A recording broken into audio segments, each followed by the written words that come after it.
appuyé sur l'or. Hein.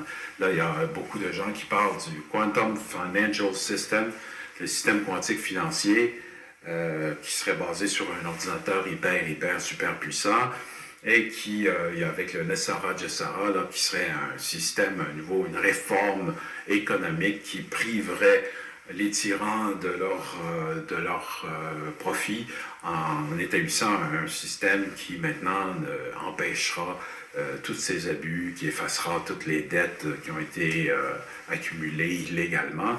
Et donc cet environnement numérique serait maintenant sous le contrôle d'un ordinateur super perfectionné, sous le contrôle d'une alliance militaire qui est dévouée aux intérêts de l'humanité en général.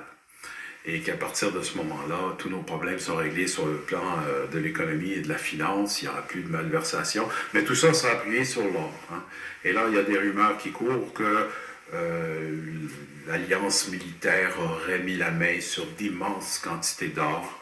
Tout ça sont des rumeurs, on peut pas vérifier quoi que ce soit. Où se trouve l'or, à qui appartient-elle, qui la contrôle, mais c'est là-dessus qu'on va bâtir notre système monétaire, vous voyez? C'est insensé. L'or, ça a servi d'une monnaie parce que lorsqu'on la tenait dans nos mains, on avait une valeur sûre.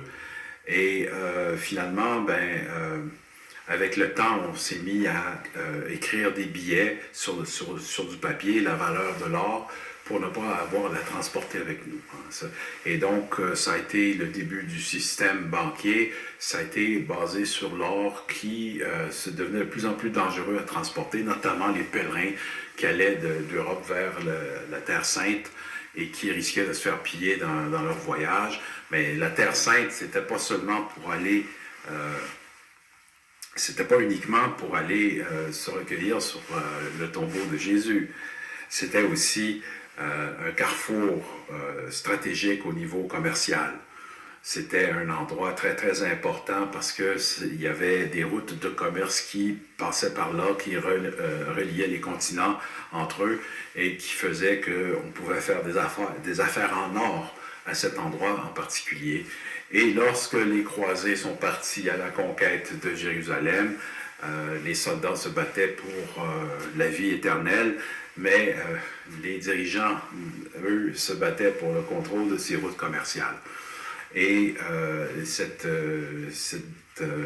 dichotomie-là, cette duplicité dans les objectifs, elle est très essentielle dans les affaires de l'Occident depuis la première croisade et avant, mais surtout depuis la première croisade, ça a été la principale source de richesse des castes dirigeantes. Et c'était important de contrôler ces routes de commerce en utilisant la ferveur pour le message de Jésus, mais en réalité, c'est la continuité de l'Empire romain. Hein. C'est cette idée d'utiliser la croyance à des fins financières, avec un but financier. Alors, avons-nous besoin d'une nouvelle religion dont le Dieu serait un ordinateur quantique qui nous promet que l'or est sous le contrôle des bons gars et que c'est eux là, en qui on doit avoir confiance pour utiliser cet or de façon équitable pour tous, alors que c'est par la force des armes qui s'en sont appropriés, sans jamais nous dévoiler exactement la nature des opérations. Là, justement, dans la foulée, il y a le système de transmission d'urgence, le EBS, Emergency Broadcast System, qui serait supposé un jour arriver comme ça, à grande échelle, nous révéler tout ce qui a été caché pour valider finalement la thèse là, des bons gars de l'alliance militaire qui travaille pour le bénéfice de l'humanité. Et là, on attend. Et pendant ce temps-là, on ne fait rien. Pendant toute cette période où on nous a promis ce système qui nous rassurait par des croyances aveugles dans une technologie supérieure. Le problème, ce n'est pas l'informatique. L'informatique qui fonctionne présentement, elle fonctionne très bien.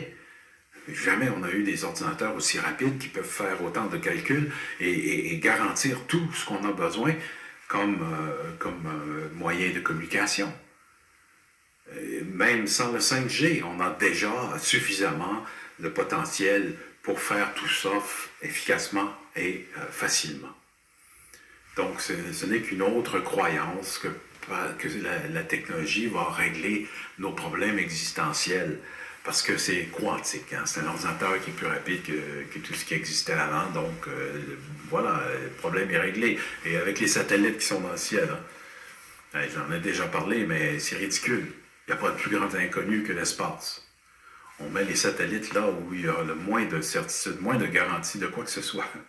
C'est un milieu extrêmement difficile à sécuriser. Donc, tout ça, là, c'est du vent, selon moi. Peut-être qu'il y a quelque chose de réel derrière ça, mais on ne peut pas se permettre d'y croire aveuglément et de rester passif jusqu'à temps que de l'argent apparaisse magiquement dans notre compte en banque. C'est irresponsable d'agir ainsi. D'ailleurs, si on parle de l'espace, je ne sais pas s'il y en a parmi vous